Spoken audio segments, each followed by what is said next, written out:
Teman-teman, dia pun kemudian memberanikan diri untuk mendekati sang supir, meski tercium bau aneh yang identik dengan makhluk halus. Saat sedang di kamar Airin, Rio mengalami sesuatu yang di luar daripada nalarnya. Dia melihat sesosok anak kecil yang menurutnya itu adalah tuyul. Ternyata Airin memang tidak memiliki sahabat manusia, karena sebagian besar temannya adalah makhluk yang tak kasat mata, untuk kemudian diajak oleh sang ibu bersantap bersama-sama dengan Rio serta ibunya Airin.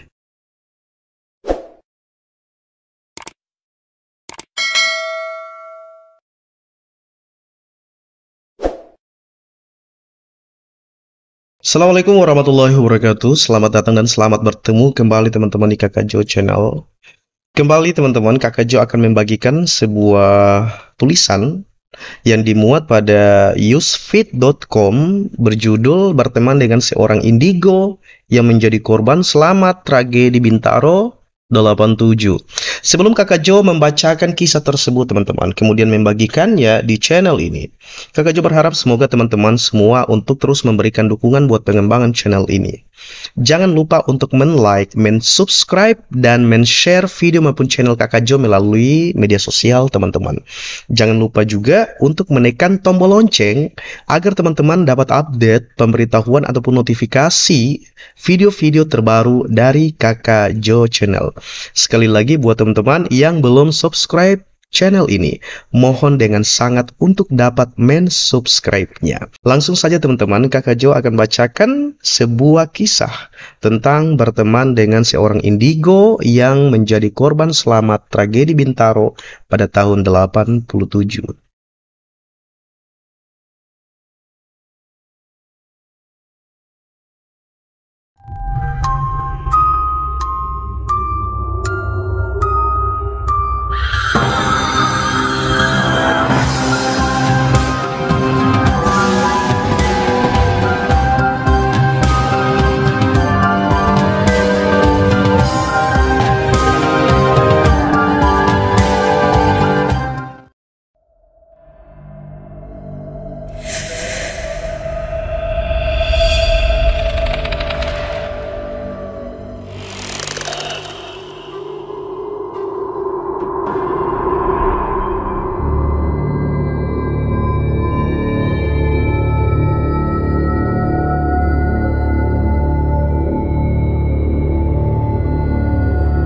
Teman-teman, berteman dengan seorang indigo yang menjadi korban selamat tragedi Bintaro 87 akan menjadi kisah yang menemani teman-teman semua pada akhir pekan ini.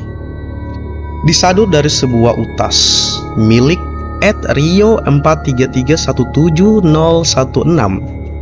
Dalam utasnya tersebut, dirinya membagikan sebagaimana pertemuan tidak sengaja dengan seseorang gadis yang kemudian membawanya ke sebuah kisah kelam yang terjadi puluhan tahun yang lalu di Bintaro teman-teman.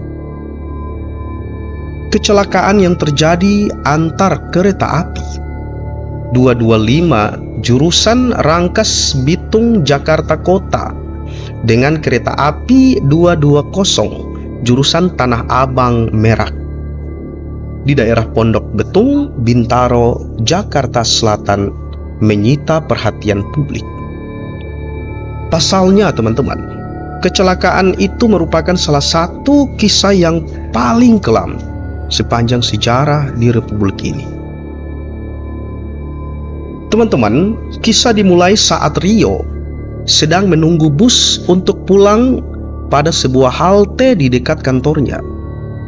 Kala itu cuaca sedang hujan dan dari kejauhan ia melihat seorang gadis yang basah kuyup mendekat kepadanya. Gadis yang sukses mencuri perhatiannya itu teman-teman kemudian duduk persis di sebelahnya. Rio yang saat itu melihat gadis tersebut basah kuyup sempat berpikir untuk menawarkan jaketnya. Pasalnya Rio tidak tega melihat gadis itu kedinginan, tapi ada keraguan di hatinya. Kiranya akan sangat aneh bagi orang yang tidak saling mengenal untuk kemudian menawarkan jaket. Namun lama-kelamaan, Rio semakin terganggu dengan pergolakan batinnya untuk membantu sang gadis. Dan akhirnya ia kemudian memberanikan diri menawarkan jaketnya kepada si gadis. Teman-teman, tepat seperti yang Rio pikirkan sebelumnya, gadis itu sontak menolak penawarannya. Ia bahkan memberikan tatapan yang agak sinis kepada Rio. Tidak lama setelah itu, bus yang ditunggu Rio ternyata tiba. Dia pun berpikir meninggalkan gadis itu bersama yang ia pinjamkan. Siapa sangka, teman-teman, rencana itu justru gagal karena sang gadis ternyata hendak menaiki bus yang sama dengan Rio. Kepalang malu dengan aksinya, Rio mencoba mencari tempat duduk yang agak jauh dari gadis itu. Sayangnya, teman-teman, kondisi bus saat itu cukup ramai, dan yang tersisa hanyalah kursi kosong tepat di sebelah gadis itu. Gadis itu sempat menawarinya untuk duduk, tapi Rio lagi-lagi menolak dan memilih untuk berdiri menggelantung. Entah bagaimana ceritanya, akhirnya karena terus-menerus diminta untuk duduk oleh sang gadis kepada Rio, akhirnya Rio pun duduk di sebelah gadis itu, kemudian berkenalan dengannya. Teman-teman, tidak lama setelah perkenalan itu, Airin pun meninggalkan Rio karena dia sudah tiba di tujuannya. Jadi, gadis tersebut bernama Airin. Kendati hanya sebentar, Rio merasa ada sesuatu yang berbeda dengan gadis itu, dengan si Airin. Dia pun kemudian memanggil Airin dan bertanya, apakah keduanya dapat bertemu lagi. Sang gadis, si Airin, kemudian menjawab, "Semoga saja. Berdoa pada Tuhanmu dan akan kuamini setiap hariku." Walau hanya sebentar, teman-teman, Rio pun terus berharap untuk dapat bertemu dengan sang gadis. Tapi, teman-teman, keesokan hari setelah pertemuan itu, Rio memutuskan untuk pulang lebih cepat, kemudian menunggu bus di halte yang sama. Upaya itu dia lakukan karena dirinya berharap bisa bertemu kembali dengan Airin. Saking niatnya, ia pun menunggu di halte sampai sekitar pukul 20 malam.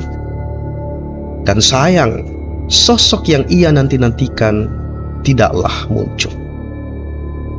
Dengan berat hati, setelah melewatkan banyak bus pulang, ia kemudian menaiki sebuah bus yang menghampirinya. Dalam perjalanannya, teman-teman, ia kemudian menyalakan musik sedih, kemudian memasangkan headset di telinganya.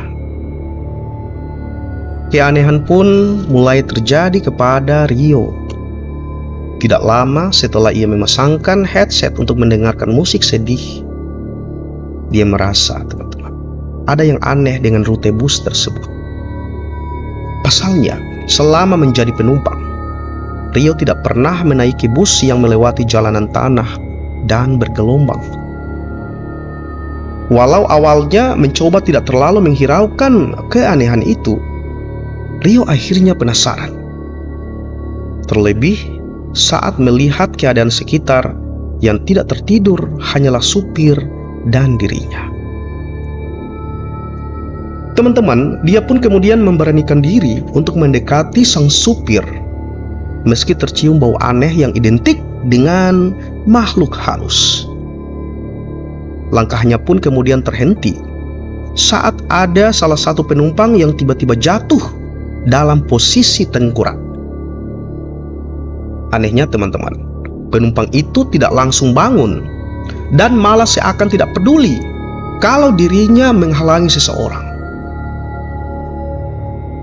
Rio pun mencoba untuk menegur orang itu, tapi tegurannya tidak dihiraukan oleh orang itu. Akhirnya teman-teman, ia kemudian mencoba membalikkan badan penumpang tersebut. Panik dengan apa yang dilihatnya, Rio mencoba memberitahu sang supir. Tapi ternyata teman-teman, supir yang ia panggil tidak kalah mengerikan dengan apa yang ia lihat sebelumnya. Supir itu memalingkan pandangannya ke arah Rio dan terlihat bahwa salah satu bola matanya terlepas. Rio yang semakin takut teman-teman, kemudian berteriak sekuat tenaganya. Pada saat yang bersamaan, dia seolah mendengar ada suara familiar yang membangunkannya. "Rio, bangun!" ucap suara tersebut. Rio pun tersadar teman-teman, dan saat itu dia melihat sosok Airin bersama dengan penumpang lain yang sedang mengerumuninya. Teman-teman, Rio pun bingung, bukan main. Bagaimana dirinya bisa ada di posisi tersebut? Lebih lagi, dia juga tidak mengerti kenapa ada Airin bersama dengannya pada saat itu. Ternyata teman-teman, Airin menaiki bus tersebut di halte sebelum tempat biasa Rio naik. Airin menanyakan Rio mimpi apa yang ia alami. Namun, belum sempat menceritakan secara detail tentang apa yang ia mimpikan pada saat itu, Airin sudah berhasil menebak mimpi Rio. Usai menebak mimpinya, Airin akhirnya menceritakan kepada Rio bagaimana dia bisa mengetahui mimpi itu. Bahkan teman-teman, Airin memberitahu Rio soal kejadian yang pernah terjadi di halte tempat Rio biasa menunggu bus. Ternyata teman-teman, pernah ada kasus bunuh diri di halte itu. Dan mungkin itulah alasan kenapa Rio bisa memimpikan bus yang berhantu. Siapa sangka, meski ditutup dengan cerita yang mengerikan, pertemuan saat itu justru menjadi babak baru hubungan antara Rio dengan sang gadis si Airin. Rio yang ingin mengenal Airin lebih dekat menanyakan apakah mereka bisa bertemu lagi esoknya. Airin pun kemudian menyambut niat baik Rio tersebut dan memberikan secari kertas bertuliskan alamatnya. "Jemput aku besok ya," tutur Airin. Teman-teman, di mata Rio, Airin adalah sosok gadis cantik dengan mata biru gelap. Meski di bawahnya terdapat bekas luka jahitan yang cukup dalam. Akhirnya tiba waktu Rio untuk kemudian mengunjungi Airin. Setelah 3 kali berputar-putar dan gagal menemukan rumah Airin, Rio bertemu dengan seorang anak kecil. Anak yang ia temui kemudian menunjukkan kepadanya di mana rumah Airin. Rio pun akhirnya tiba di tujuan dan kemudian berhasil bertemu dengan Airin. Teman-teman, saat masuk ke dalam rumah, Rio diminta Airin untuk menunggu di ruang tamu sembari dirinya menyiapkan minum. Mata Rio kemudian tertuju kepada sebuah foto keluarga yang tepat di sebelah foto itu.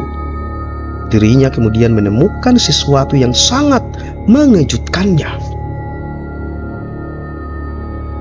Saat sedang meneliti, Airin kemudian menyapanya. "Itu kisah lama, Rio," tutur Airin sembari membawakan minum ke meja makan. Teman-teman, Rio pun seolah semakin penasaran dan menanyakan Airin soal tragedi itu. Meski Airin berusaha tegar, akhirnya air mata pun menetes dari matanya. Rio kemudian mencoba untuk menenangkan Airin. Anehnya teman-teman, seketika tangisan Airin berhenti dan dirinya memalingkan kepalanya sembari menatap Rio dengan sangat tajam.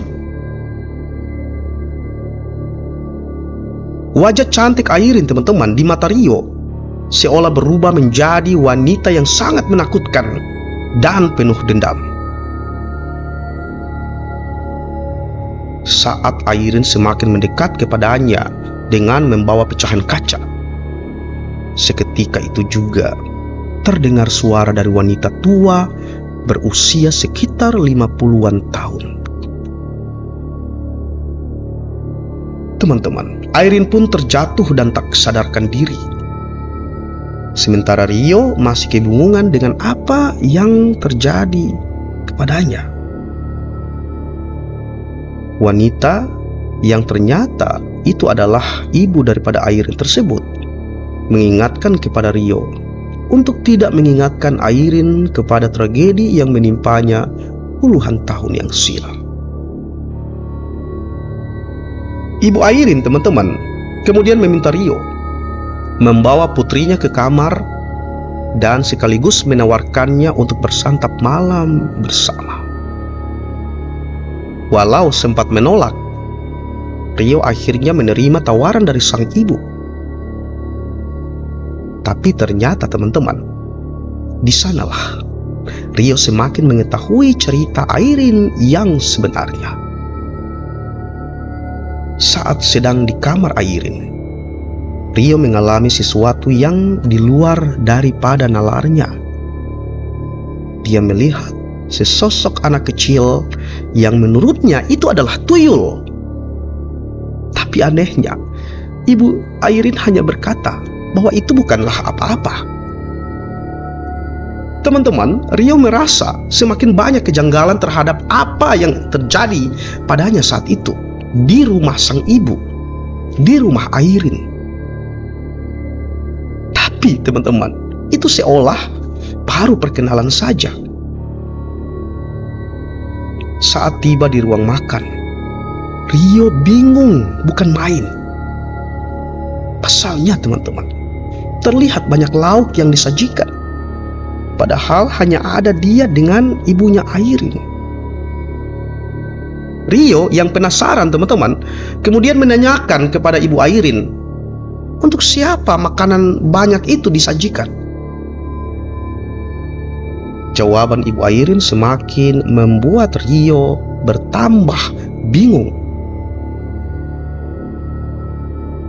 Di tengah pembicaraan keduanya, ibu Airin mengungkapkan bahwa putrinya tersebut tidak pernah memiliki teman. Lebih lanjutnya, ia juga menanyakan kepada Rio apakah pria itu masih mau berteman dengan Airin setelah semua kejadian yang menimpa Rio. Saat percakapan itu terjadi teman-teman, Rio mendengar sesuatu yang sangat membuatnya menjadi ketakutan. Ternyata Airin memang tidak memiliki sahabat manusia, karena sebagian besar temannya adalah makhluk yang tak kasat mata untuk kemudian diajak oleh sang ibu bersantap bersama-sama dengan Rio serta ibunya Airin. Sepertinya teman-teman, kisah ini belum usai. Namun mungkin saja teman-teman bisa mendapatkan cerita sampai dengan lengkapnya, versi lengkapnya di beberapa sumber, dan mohon bisa untuk dibagikan ke channel ini. Mudah-mudahan Kakak Jo dapat menyempurnakan, melengkapi cerita ini dengan kisah yang sama yang bisa teman-teman kirimkan ke channel ini. Demikian teman-teman, sebuah kisah yang menurut Kakak Jo sangat mengerikan. tentang teman dengan seorang indigo yang menjadi korban selamat pada tragedi Bintaro tahun 87. Sekali lagi teman-teman, cerita ini atau kisah ini ditulis oleh Stanley Juwono pada 19 Agustus 2021 yang kemarin, dan kemudian dimuat pada usefit.com. Semoga teman-teman suka dan tertarik dengan ceritanya dan bersedia untuk terus memberikan dukungan buat pengembangan channel ini. Mohon di like, share, dibagi video ini maupun channel ini melalui media sosial teman-teman. Buat teman-teman semua yang belum subscribe, Kakak Job mohon dengan keikhlasan hati untuk dapat mensubscribe channel ini. Semoga Tuhan Yang Maha Kuasa Allah Subhanahu wa Ta'ala membalas seluruh kebaikan dan keikhlasan teman-teman dengan pahala, dengan kebaikan, dengan rezeki yang melimpah ruah buat teman-teman semua. Amin ya rabbal alamin. Insya Allah kita akan ketemu di lain waktu dengan cerita ataupun kisah yang bergenre horor, mistis, misteri dan sejenisnya, sehingga dapat memberikan hiburan buat teman-teman semua, mungkin saja menambah pengetahuan serta mengedukasi kita semua. Thank you banget sekali lagi atas semua bantuan, perhatian buat pengembangan channel ini. Dan Kakak Jo akhiri, Assalamualaikum warahmatullahi wabarakatuh.